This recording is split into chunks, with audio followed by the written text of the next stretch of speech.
تازه خبر د افغان ځواکونو او پاکستاني فوجیانو ترمنځ په سپین بولدک کې جګړه رامنځته شوې ده.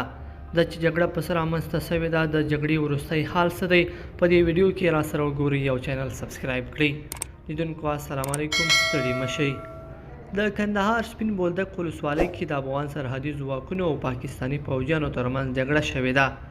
سرچینې وایي جګړه د دواړو لوري ترمنځ هغه وخت پیل شوه د سپین بولدک ولسوالۍ لقمان کلي کې د ډیورن فرضي کرښې په صفري نقطه کې افغان ځواکونو د اغزن سیم د غځولو مخنیوی وکړ. جګړه نن سهار 9 بجې پیل شوې، نیم ساعت یې دوام کړی او ویل کېږي چې د فرضي کرښې دې خواته 2 ملکیان هم ټپیان شوي دي. سرچینه وایي دواړه لوري د جګړې د بیا پیل لپاره د تیارسۍ په حالت کې دي.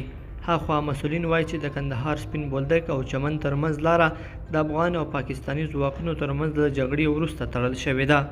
پاکستاني ځواکونو څو ورځې وړاندې هم یاده سیمه کې د اغزن سیم د غځولو هڅه کړې وه، خو افغان سرحدي ځواکونو یې مخالفت کړی و.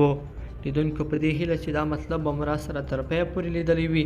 که مو دغه ویډیو خوښه شوې ویډیو لایک کړئ د سره او چینل هم سبسکرایب کړئ. تر بیا ښه وخت، د لوی الله په امان.